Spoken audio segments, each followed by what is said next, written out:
الحمد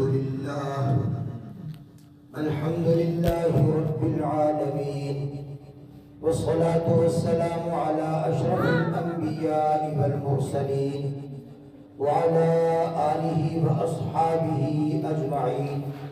أما بعد، فأعوذ بالله من الشيطان الرجيم. بسم الله الرحمن الرحيم. هو الذي أرسل رسوله بالهدى ودين الحق ليظهره على الدين كله وكفى بالله شهيدا. محمد رسول الله والذين معه أشداء على الكفار رحماء بينهم، تراهم ركعا سجدا يبتغون فضلا من الله ورضوانا، سيماهم في وجوههم من أثر السجود، ذلك مثلهم في التوراة ومثلهم في الإنجيل، كزرع أخرج شطأه فآزره فاستغلظ فاستوى على سوقه يعجب الزراع ليغيظ بهم الكفار. وعد الله الذين آمنوا وعملوا الصالحات منهم مغفرة وأجرا عظيما. بسم الله الرحمن الرحيم. ما كان محمد أبا أحد من رجالكم ولكن رسول الله وخاتم النبيين، وكان الله بكل شيء عليما. وقال رسول الله صلى الله عليه وسلم: سيكون في أمتي 30 كذابون دجالون، كلهم يزعم أنه نبي الله ورسوله، وأنا خاتم النبيين لا نبي بعدي. بارك الله لنا ولكم في القرآن العظيم، ونفعنا وإياكم بالآيات والذكر الحكيم.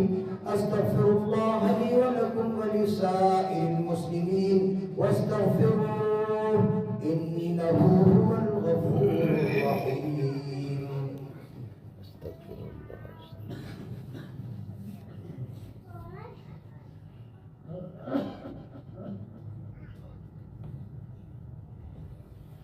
الحمد لله نحمده ونستعينه ونستغفره ونؤمن به ونتوكل عليه، ونعوذ بالله من شرور أنفسنا ومن سيئات أعمالنا. من يهده الله فلا مضل له ومن يضلله فلا هادي له، ونشهد أن لا إله إلا الله وحده لا شريك له، ونشهد أن سيدنا ونبينا ومولانا محمدا عبده ورسوله. أما بعد، فأعوذ بالله من الشيطان الرجيم. إن الله وملائكته يصلون على النبي، يا أيها الذين آمنوا صلوا عليه وسلموا تسليما. اللهم صل على محمد وعلى آل محمد صلاة تكون للنجاة وسيلة ولعلو بالدرجات كفيلة. اللهم صل على محمد وعلى آل محمد صلاة تكون لك رضا ولحقه أداء. اللهم صل على محمد وعلى آل محمد صلاة تفرج بها الكرب وتحل بها العقد.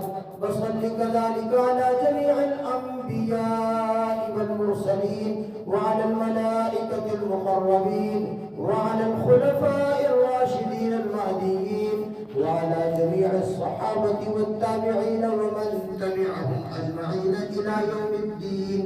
سبحان ربك رب العزة عما يصفون، وسلام على المرسلين.